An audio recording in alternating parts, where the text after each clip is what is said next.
ये है संस्कारशाला, ये है संस्कारशाला। इस कार्यक्रम के पुण्यार्चक हैं नेमचंद जैन, सौरभ जैन एवं समस्त परिवार, नई दिल्ली। श्रीमती स्नेहलता शाह, डॉक्टर सुहास, डॉक्टर मोनिका शाह, कुमारी राधिका शाह एवं पुष्पा देवी जैन, धर्मपत्नी पुष्प कुमार जैन, विकास जैन, जया जैन, ऋषभ जैन, प्रियांशी जैन, इम्फाल, मणिपुर एवं जबलपुर से गुप्तदान। जय जिनेन्द्र नमो अरिहन्ताणं, नमो सिद्धाणं, नमो आयर्याणं, नमो वज्रायाणं, नमो लोये सव्साहूणं। पंच परमेष्ठी भगवान की जय हो। संस्कारशाला में हम जैन धर्म के जो मूलभूत सिद्धांत हैं उनके बारे में समझ रहे हैं। हम जैन कुल में पैदा हुए हैं, हमारे क्या कर्तव्य हैं, हमें क्या करना चाहिए, क्या नहीं करना चाहिए। नमोकार मंत्र कैसा है, चत्तारी दंडक, तीर्थंकर, इंद्रियां, जो 5 पाप है और कषाय है जिनके निमित्त से हम संसार में परिभ्रमण कर रहे हैं, उनसे छूटने का क्या उपाय है, गतियों में कैसे हम घूमते हैं, कैसे पर्याय धारण करते हैं, तीर्थंकरों का क्या स्वरूप है। अभी हमने कल की ही कक्षा में समझा भगवान ऋषभ देव जो इस युग के प्रथम तीर्थंकर हुए, किस तरह का उनका जीवन चरित्र था, उन सब के बारे में समझा। हमारे मन में एक भाव आया, हम सभी गृहस्थ श्रावक कहलाते हैं। हमारे क्या कर्तव्य हैं, हमें क्या करना चाहिए और क्या नहीं करना चाहिए, इस बारे में भी हम अपने विद्यार्थियों को, दर्शकों को इस बात की जानकारी दें। हम जैन कुल में पैदा तो हो गए, लेकिन क्या हम जैन की योग्य कार्य करते हैं या नहीं करते, या सिर्फ हम नाम के ही जैन हैं। इन सब बातों के बारे में हम इस कक्षा में चर्चा करेंगे। इस कक्षा का आज का चर्चा का विषय है श्रावक के 8 मूल गुण। इन 8 मूल गुणों के बारे में हम समझते हैं। सबसे पहले हम यह समझे श्रावक किसे कहते हैं। श्रावक की चर्चा कर रहे हैं ना, तो श्रावक किसे कहते हैं? 3 शब्द हैं। श्रावक, जो श्रद्धावान, व से विवेकवान और क से क्रियावान होता है, उसे श्रावक कहते हैं। भैया जी, 8 मूल गुण का नाम बताने से पहले आप ये बताइए कि मूल गुण कहते किसे हैं? मूल गुण शब्द से ही हमें अर्थ स्पष्ट हो रहा है। मूल का मतलब होता है जड़ और गुण मतलब गुण। जैसे जड़ के बिना वृक्ष नहीं ठहरता, उसी तरह जो मूलभूत अर्थात जो जड़ के समान गुण हैं, हम श्रावक हैं तो हम श्रावकों के लिए जो जड़ के समान हैं। जड़ अनिवार्य होती है, अगर जड़ नहीं है तो पेड़ भी नहीं है। उसी तरह अगर ये मूल गुण नहीं है तो फिर हम श्रावक भी नहीं हैं। इसलिए जिन गुणों के कारण से वह जीव श्रावक कहलाता है, या जो अनिवार्य रूप से उस मनुष्य को, श्रावक पर्याय को, श्रावक को पालन करना ही पड़े, उन गुणों को हम कहते हैं मूल गुण। इनके बिना वो श्रावक नहीं कहला सकता। भैया जी, ये 8 मूल गुण कौन कौन से होते हैं? 8 मूल गुण को हम 2 तरीके से समझते हैं। सबसे पहला तो है 3 मकार का त्याग, मध्य, मांस और मधु का त्याग। ये हो गए 3 मूल गुण। इनके अलावा शेष 5 उदुम्बर जो फल कहे गए हैं, बड़, पीपल, पाकर, ऊमर और कठूमर, इन 5 उदुम्बर फलों का त्याग करना, तो मध्य, मांस, मधु का और 5 उदुम्बर फलों का त्याग करना, ये कहलाता है 8 मूल गुण। दूसरी अपेक्षा से भी हम समझें, अन्य भी वर्णन मिलता है शास्त्रों में, उस अपेक्षा से मध्य त्याग, मधु त्याग और मांस का त्याग, 3 को तो अलग अलग मान लिया। 5 उदुम्बर फलों को उन्होंने एक में ही ग्रहण कर लिया, तो पंच उदुम्बर फलों का त्याग, ये हुए 4। इनके अलावा रात्रि भोजन त्याग, पानी छान करके पीना, नित्य देव दर्शन करना और जीवों के ऊपर दया करना। इस प्रकार ये 8 मूल गुण आचार्यों ने कहे हैं। भैया जी, मद्य त्याग किसे कहते हैं? मद्य का अर्थ होता है मादक पदार्थ, जो हमारे मन मस्तिष्क को खराब कर देते हैं। नशीले पदार्थ जिनके माध्यम से हमें नशा आता है, वे सभी पदार्थ कहलाते हैं मद्य। मात्र शराब ही नहीं, शराब तो मद्यपान है ही सही, मदिरा के अंतर्गत आता ही है, लेकिन उसके अलावा जिन चीज़ों को ग्रहण करने से नशा उत्पन्न होता है वे समस्त वस्तुएं मद्य के अंतर्गत आती है, और उनका त्याग करना, उनको छोड़ना, ये कहलाता है मद्य त्याग। इसके अंतर्गत गुटखा, तंबाकू, सिगरेट, शराब, ब्रांडी, इस तरह के जो अनेक प्रकार के पदार्थ हैं वो ग्रहण किए जाते हैं। हम सभी श्रावक हैं। मन में कभी विचार कीजिए, हम मद्य त्याग की बात क्यों कर रहे हैं? क्योंकि इन सब पदार्थों से मादकता आती है, हम अपना अस्तित्व भूल जाते हैं। मैं कौन हूँ, मैं कौन नहीं हूँ, हमें इस बात की पहचान नहीं हो पाती, और इन सब पदार्थों को ग्रहण करने से हम गलत काम कर बैठते हैं। भैया जी, मांस त्याग किसे कहते हैं? मांस त्याग समझने से पहले हम मांस को समझें। मांस किसे कहते हैं? शरीर जो कलेवर है, त्रस जीवों की उत्पत्ति का जो स्थान है वह कहलाता है मांस। जीवों को मार करके उनका जो शरीर है उसमें जो मांस भरा हुआ है, खून पीप आदि से जो युक्त है, जहाँ पर निरंतर असंख्यात अनंत त्रस जीव उत्पन्न होते रहते हैं, मरण को प्राप्त होते रहते हैं, वह कहलाता है मांस। उसको ग्रहण करना मांस भक्षण कहलाता है, और उसका त्याग करना मांस त्याग कहलाता है। सिर्फ मांस का ही त्याग नहीं करना। आज हम और आप तो बहुत कम होंगे जो ऐसे कोई भक्षण करता होगा, लेकिन बाज़ार की जो वस्तुएं हैं, जैसे केक हैं, आइसक्रीम है, पेस्ट्री है, इन सब चीज़ों में चीज़ है, इन सब चीज़ों में नॉनवेज मिला हुआ रहता है।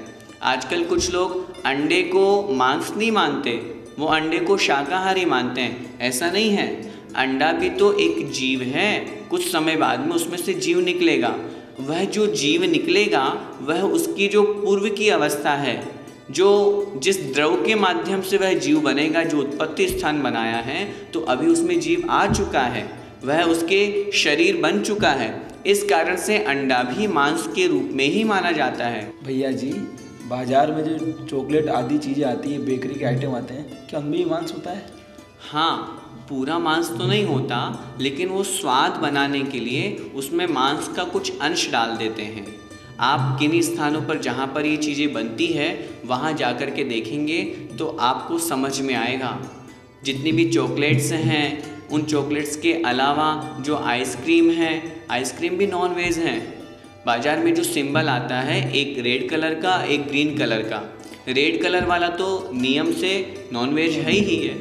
ग्रीन कलर वाले सिंबल में भी वहाँ पर एक नंबर दिया हुआ होता है। यदि आप उसको नेट पर सर्च करेंगे तो उसमें क्या क्या मिला हुआ है वो सारी की सारी जानकारी आ जाएगी। अभी कुछ दिनों पहले बहुत से प्रोडक्ट ऐसे पकड़े गए, उनमें नॉनवेज मिला हुआ रहता है।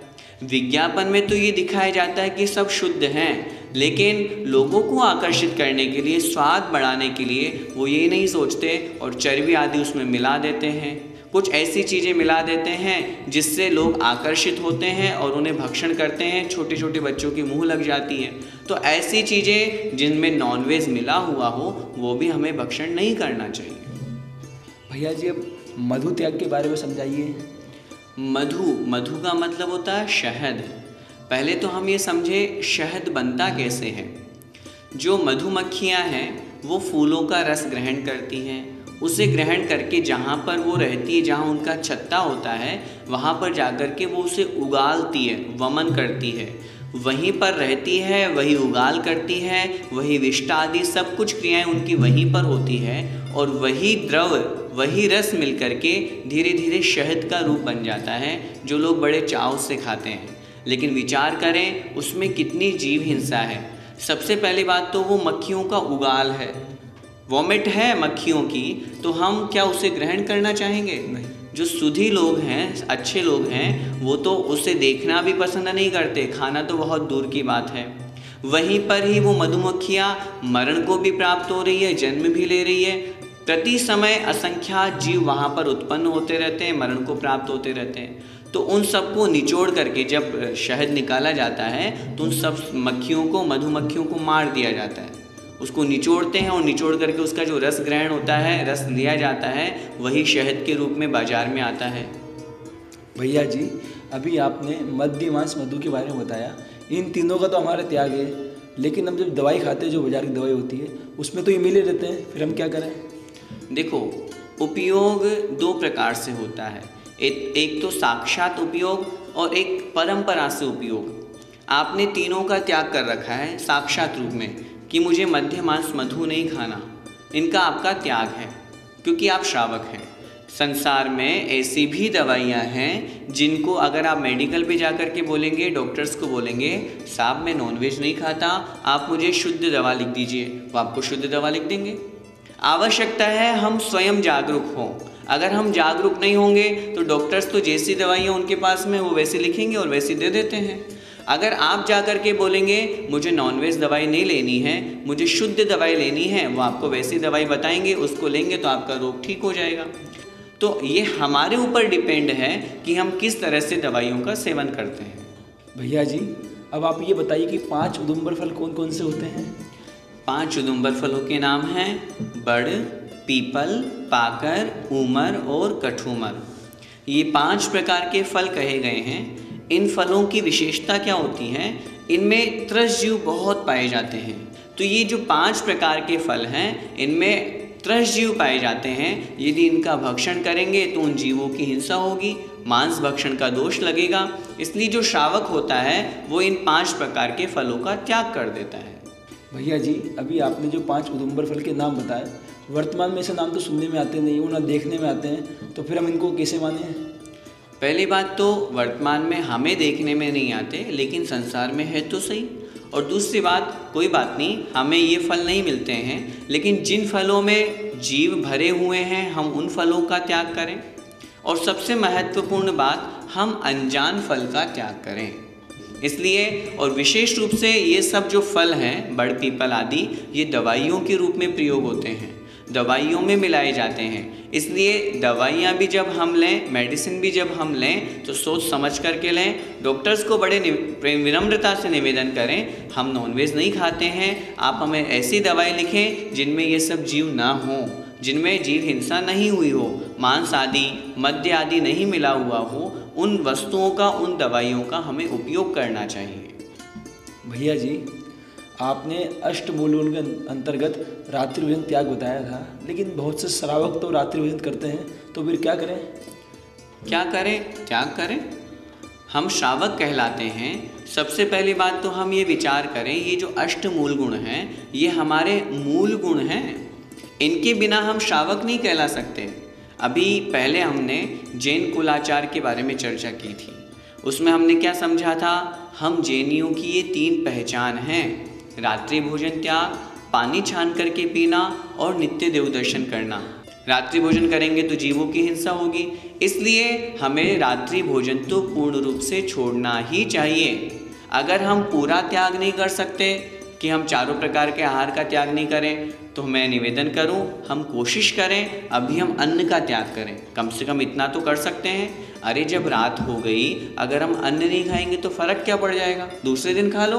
अगर कहीं से आ रहे हैं, लेट हो गए, कहीं सर्विस वाले हैं, अपनी व्यवस्था हम चाहे वैसी बना सकते हैं, हम टिफ़िन आदि की व्यवस्था कर सकते हैं। शुद्ध भोजन करें।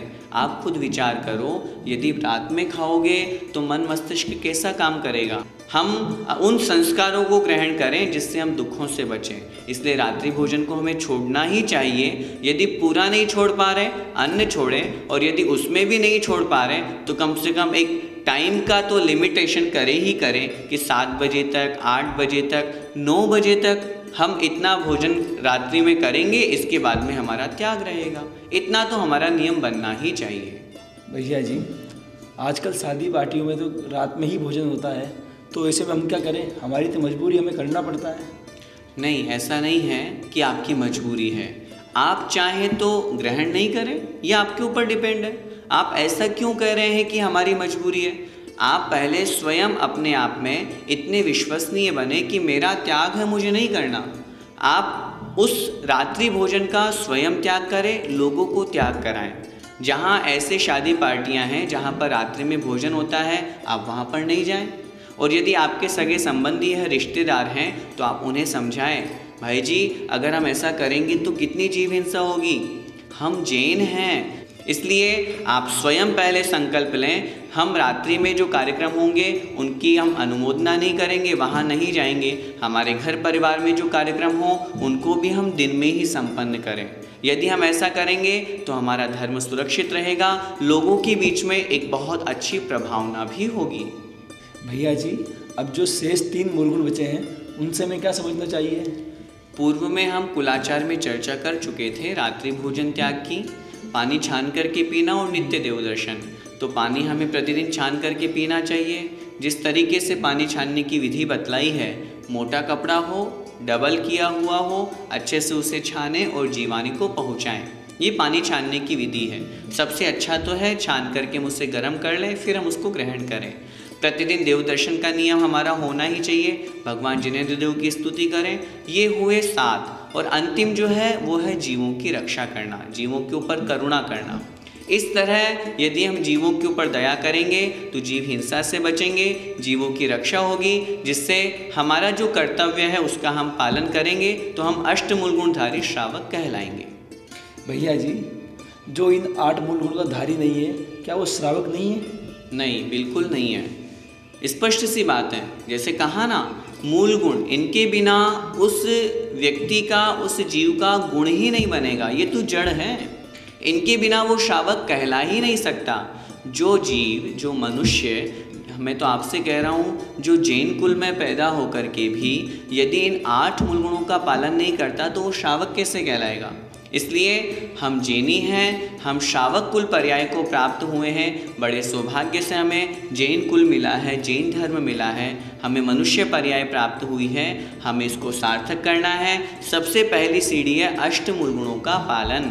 यदि एक भी मूल गुण कम होता है, आप तो इनके पूरे 8 की बात कर रहे हैं, मैं तो कर रहा हूँ, यदि एक भी मूल गुण कम होता है तो वह श्रावक कहलाने की योग्य नहीं है। जैसे मुनि महाराज के लिए हमने समझा था, यदि एक भी मूल गुण कम है 28 में से तो फिर वो मुनि नहीं कहला सकते। उसी तरह यदि श्रावक एक भी मूल गुण का पालन नहीं करता है, कम करता है, 7 का ही करता है, वो श्रावक नहीं कहला सकता। हम सभी श्रावक हैं। मैं आप लोगों से, सभी से जो संस्कारशाला सुन रहे हैं, उनसे निवेदन करना चाहता हूँ, हमारे जीवन में ऐसे संस्कार आए। आजकल न्यू जनरेशन, मेरे युवा साथी ड्रिंक करने लगे हैं, बहुत तरह के गलत काम करने लगे हैं। हम सभी को इस बात को समझना चाहिए, पहले हम कर्तव्यों का पालन करें, फिर उनको रोकें। घर के जो बड़े बुजुर्ग हैं, माता पिता हैं, वो इस बात को समझें, उनके घर में किसी भी तरह का इस तरह का कार्य ना हो। वे स्वयं करेंगे तो फिर बच्चों को कैसे रोकेंगे? और यदि बच्चे भी करते रहें तो फिर हमारे धर्म का क्या होगा? आने वाले समय में क्या स्थिति बनेगी?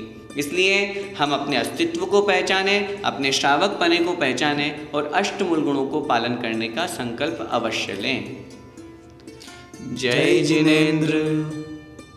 इस कार्यक्रम के पुण्यार्चक थे नेमचंद जैन, सौरभ जैन एवं समस्त परिवार, नई दिल्ली। श्रीमती स्नेहलता शाह, डॉक्टर सुहास, डॉक्टर मोनिका शाह, कुमारी राधिका शाह एवं पुष्पा देवी जैन, धर्मपत्नी पुष्प कुमार जैन, विकास जैन, जया जैन, ऋषभ जैन, प्रियांशी जैन, इम्फाल, मणिपुर एवं जबलपुर से गुप्तदान।